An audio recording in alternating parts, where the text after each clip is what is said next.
Well, in my previous video I just made is the introduction about the nervous system. I gave you a little bit intro about the nervous tissue, its harmful effect, that if it is damaged what happens, and then I told you about the types. There is the central nervous system, peripheral, and the autonomic nervous system. Now I'm going to come to a little bit detailed knowledge about the central nervous system. We all know that the central nervous system consists of your brain, this is the brain, and this is the spinal cord.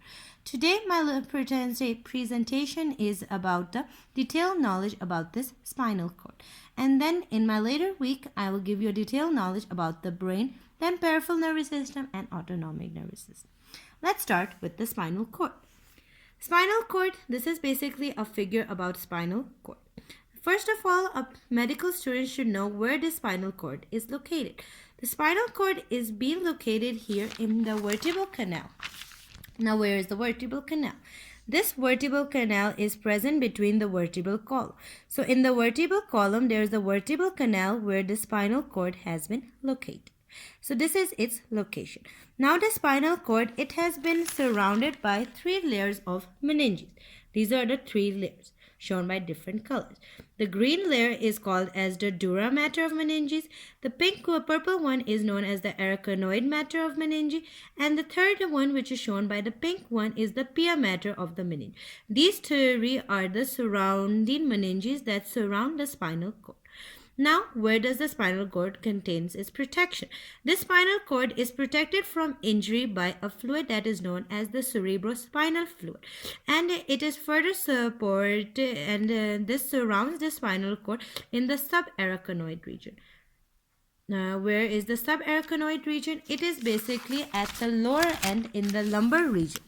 So at the lower end of the lumbar region, this basically where the spinal cord tapers off, that is known as the subarachnoid region, where it provides support to the spinal cord, and this is done by a fluid known as the cerebrospinal fluid. Now, what is the shape of the spinal cord? As you can see, this green line, this hole is the spinal cord. It is somewhat cylindrical in shape. So we can say that roughly the shape of the spinal cord is cylindrical. Now, its relation. Superiorly on the top, it is related to the skull and with the brain. At the skull, it is superiorly binding at the foramen magnum. You can see here. This is the foramen magnum where it binds superiorly with the skull. And with the brain at the medulla oblongata, which is part of the hindbrain, which is a part of the brain. And inferiorly at the bottom here, it is binding inferiorly with the lumbar plexuses in the lumbar region. So this is the lumbar region, lumbar plexus, where it binds inferiorly. Now below this lumbar region, the spinal cord, it tapers off, means it stops any growth, and there it enters into the Conus Medullaris. Here it becomes the Conus Medullaris. This is the Conus Medullaris. It is basically from its apex, there is a prolongation of the pia mater, which was the 3rd layer of the meninges, and then it forms the filum terminale, which is shown here. What is the filum terminale? Here it descends and it becomes attached to the coccygeal region, which is a part of the 5th part of the spinal nerve. So this was about that. Then we will come to know about the nerve. Basically, there are 31 pairs of the spinal nerves that is present along the whole segment of this cord. And these roots, they are united by the cords by means of 2 roots, as shown here. This is your spinal root nerve. It has been connected to these segments by means of 2 roots.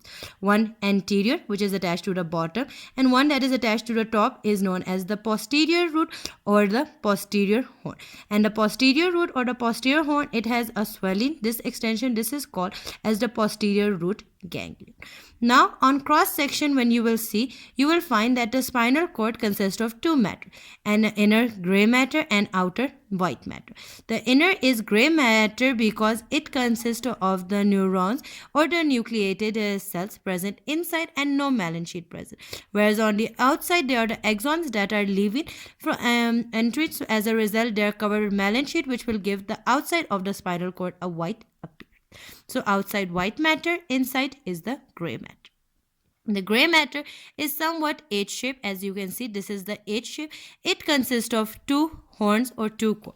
This upper one is called as the posterior column or the posterior gray horn, and the lower two ones, they are called as the anterior gray column or the anterior gray horn.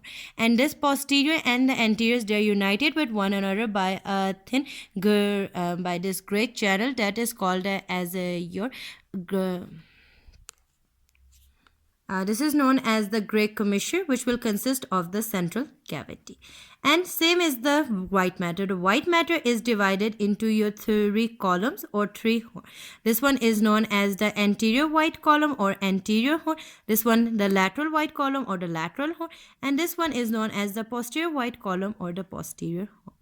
That was all about for your spinal cord. Thank you.